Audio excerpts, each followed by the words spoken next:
ओम बिरला जी ने कहा, प्रधानमंत्री जी आप संसद मत आइए, आपके साथ कोई अप्रत्याशित घटना घट सकती है, आप सदन में सुरक्षित नहीं हैं। सम्मानीय महामहिम राष्ट्रपति के अभिभाषण पर जवाब देना था तो मेरे पास पुख्ता ऐसी जानकारी आई कि कांग्रेस पार्टी के कई सदस्य माननीय प्रधानमंत्री जी के आसन पर पहुंचकर कोई भी अप्रत्याशित घटना कर सकते।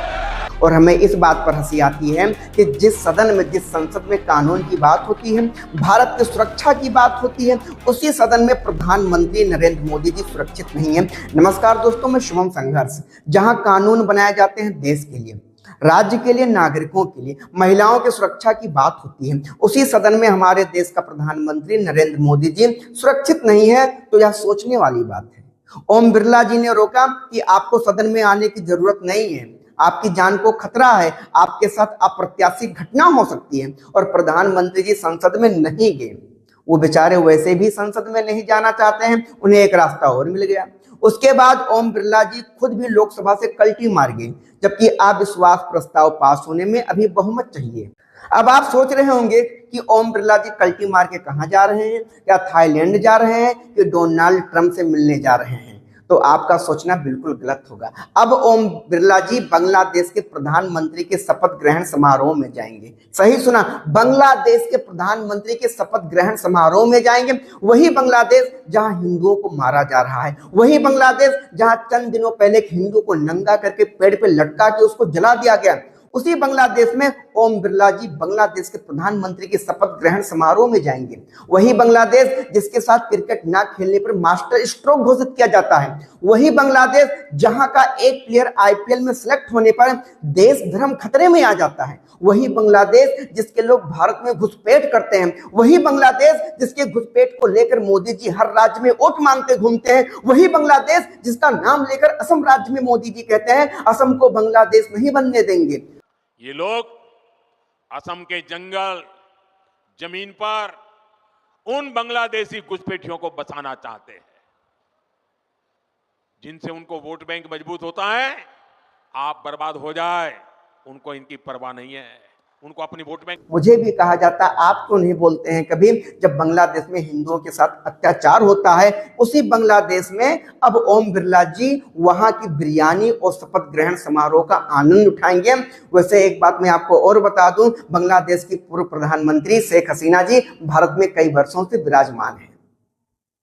तो लड़ाई वहां की सत्ता से है कि वहां की जनता से है, ये तय कीजिए। रोज के 9 करोड़ रुपए खर्च करके चलने वाली संसद में इनको खतरा महसूस हो रहा है। सोचिए, 9 करोड़ रुपए खर्च करके संसद को चलाया जाता है। समझ लीजिए कि संसद एक प्रकार का बुलेट प्रूफ है। उसी संसद में जहां इनको पूर्ण बहुमत प्राप्त है, वहां इनको खतरा महसूस हो रहा है, और जहां रोज हिंदुओं को मारा जाता है, उस बांग्लादेश में सुरक्षित रहेंगे।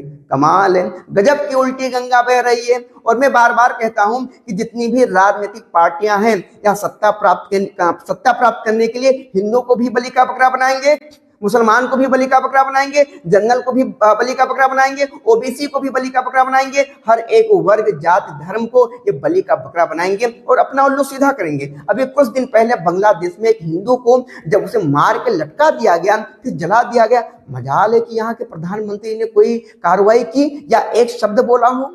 अब ये बातें मैं आप लोगों से क्यों बता रहा हूं, इसलिए कि इनके चोंचले में कभी आप मत पड़िएगा। इनके चोंचले में अगर आप पड़ोगे ना, तो ये अपना उल्लू सीधा करेंगे और आपको बलि का बकरा बनाएंगे। इनके बहकावे में आकर कोई कदम मत उठाना, नहीं तो ये आपको दुश्मन बना देंगे और खुद उसी थाली में बैठकर बिरयानी खाएंगे। और आप लोग मुझे गाली मत दीजिएगा कमेंट बॉक्स में आकर, ठीक है, कि मैं प्रधानमंत्री जी की बुराई कर रहा हूं, विरोध कर रहा हूं। ना, मैं कौन होता हूं विरोध करने वाला। नरेंद्र मोदी जी की जगह पे अगर राहुल गांधी होते, ओम बिरला की जगह अगर अखिलेश यादव होते, और वो भी ऐसी हरकतें करते, उनकी सरकार होती, तो मैं उनसे भी यही प्रश्न पूछता। जितनी भी बातें मैंने अभी आपको ऊपर बताई, इससे पहले इन सबको आप सोच कर देखिएगा और आप तय करना कि शुभम संघर्ष की बातें सही है या गलत। जाते जाते मैं केवल एक ही बात कहूंगा, ना हिंदू खतरे में है, ना मुसलमान खतरे में है। खतरे में अगर कोई है तो वह है हमारी इंसानियत खतरे में, इसको बचा लीजिए। और अगर नहीं बचाया गया ना, तो आने वाले समय में देश को गुलाम होने से कोई रोक नहीं सकता। हमें एक होना होगा, और जब जब हम आपस में बटे हैं, हमारे देश के ऊपर बाहरी शक्तियों ने राज किया है, इस बात का इतिहास गवाह है। और इस समय भी हम बटे हुए हैं और बाहरी शक्तियां राज कर रही हैं हमारे देश के ऊपर। इसे बताने की जरूरत नहीं है, इसकी शुरुआत हो चुकी है।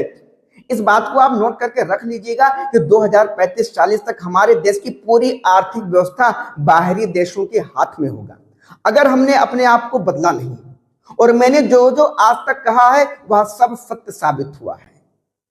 अपना सुझाव कमेंट बॉक्स में जरूर दीजिएगा। जय हिंद, जय भारत, जय उत्तर प्रदेश।